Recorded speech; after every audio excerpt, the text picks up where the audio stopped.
Assalamualaikum warahmatullahi wabarakatuh. Selamat siang, salam sejahtera. Berjumpa lagi dengan saya, Susno Duaji, di channel podcast Susno Duaji. Ada beberapa berita yang sangat menarik ya minggu ini. Selain Panji Gumilang, adalah berita tentang Roky Gerung. Ya, ini top. Roky Gerung yang dituduh menghina dan merendahkan martabat Pak Jokowi atau Presiden Republik Indonesia. Nah, pertanyaan yang besar adalah apakah bisa dihukum? Karena apa? Katanya menimbulkan kegaduhan di sana sini, menimbulkan keresahan dan lain-lain. Bahkan sampai unjuk rasa minta Roky Gerung ditangkap dan dihukum. Pertanyaannya apa bisa? Nah, gitu saja. Negara Indonesia ya negara hukum.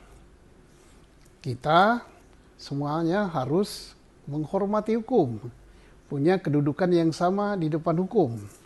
Dan ingat, ada ajas hukum yang mengatakan sesuatu perbuatan yang bisa dihukum adalah harus ada peraturan terlebih dahulu daripada undang-undang itu. Dalam bahasa kerennya adalah nullum delictum nola puna sine prope. Nggak ada sesuatu yang bisa dihukum kalau nggak ada aturannya. Mari kita lihat Roky Gerung. Dia menghina pribadi atau menghina jabatan presiden. Nah, jelas dia katakan, saya tidak menghina pribadi Jokowi. Saya tidak protes Jokowi. Saya tidak segala macam lah kepada Jokowi pribadi.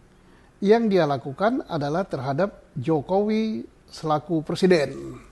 Nah, jelas jabatan. Reaksi masyarakat luar biasa.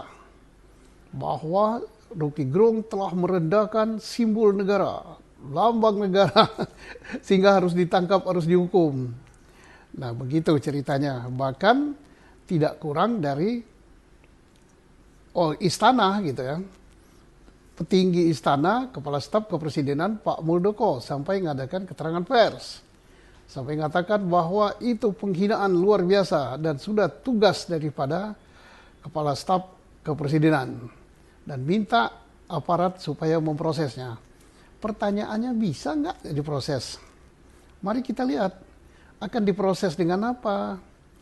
Penghinaan atau merendahkan martabat atau apalah namanya sejenis itu terhadap Presiden Republik Indonesia. Nggak ada aturannya. Dulu ada, masuk pasal 300 sekian lah, 316 apa berapa. Sekarang nggak ada. Pasal itu udah dicabut oleh MK. Terus mau dihukum pakai apa kalau nggak ada undang-undangnya? Jadi jelas tidak bisa ya. Sudah gugur itu. Oke, ditarik. Wah itu pribadi, menghina pribadi presiden. Nah, ada dua pertanyaan. Roky Gerung mengatakan saya tidak menghina Pak Jokowi selaku pribadi. Saya menghina presiden, bukan menghina, tapi saya protes. Saya koreksi terhadap presiden. Oke lah, itu alasan Roky Gerung. Tetapi bagaimanapun juga pribadi Jokowi. Tapi sudah gugur. Kenapa? Delik itu adalah delik aduan. Harus Pak Jokowi sendiri yang ngadu. Bukan delik laporan, dia ngadu. Nggak boleh orang lain. Dan Jokowi udah jelas mengatakan, itu masalah kecil lah. Nggak saya urusi, yang penting saya kerja. Berarti udah selesai. Nah, timbullah banyak yang kepanasan. Entah kepanasan panas benar, entah kepanasan ingin cari apalah kepada presiden gitu kan. Tapi jelas itu nggak bisa dihukum lah gitu kan. Tapi ada juga yang, bisa itu dihukum. Itu sudah meresahkan, sudah begini. Itu kan tafsir. Hukum itu nggak bisa main tafsir gitu. Nanti dikira kriminalisasi. Tapi ada juga yang nggak puas. Kan bisa dijerat dengan undang-undang ITE. Itu kan undang-undang keranjang sampah. Nanti pasti reaksi orang kalau dipakai undang-undang itu adalah mencari-cari dan kriminalisasi. Ya malulah negara gitu. Dan dengan kejadian ini siapa sih yang makin terangkat namanya? Ya jelas Pak Jokowi, pamor Pak Jokowi semakin naik, namanya semakin baik sebagai negarawan dan sebagai presiden yang tidak tebal telinga akan kritik, tidak tipis telinga akan kritik. Dia nerima kritik, bagus, jadi nama Pak Jokowi terangkat. Yang kedua yang dapat panggung siapa? Ya Rocky Gerung.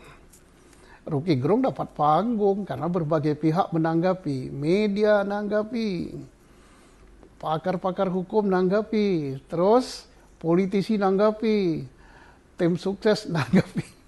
Jadi yang menang Rocky Gerung gitu kan, nomor 2 pemenangnya.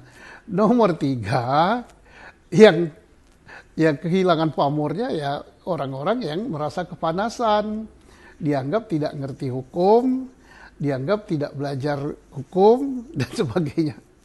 Nah inilah, jadi kita harus hati-hati. Hal ini ya nggak bisa dihukum lah. Terus undang-undang ITE yang akan diajukan mohon agar penyidik ya polisi lebih berhati-hati.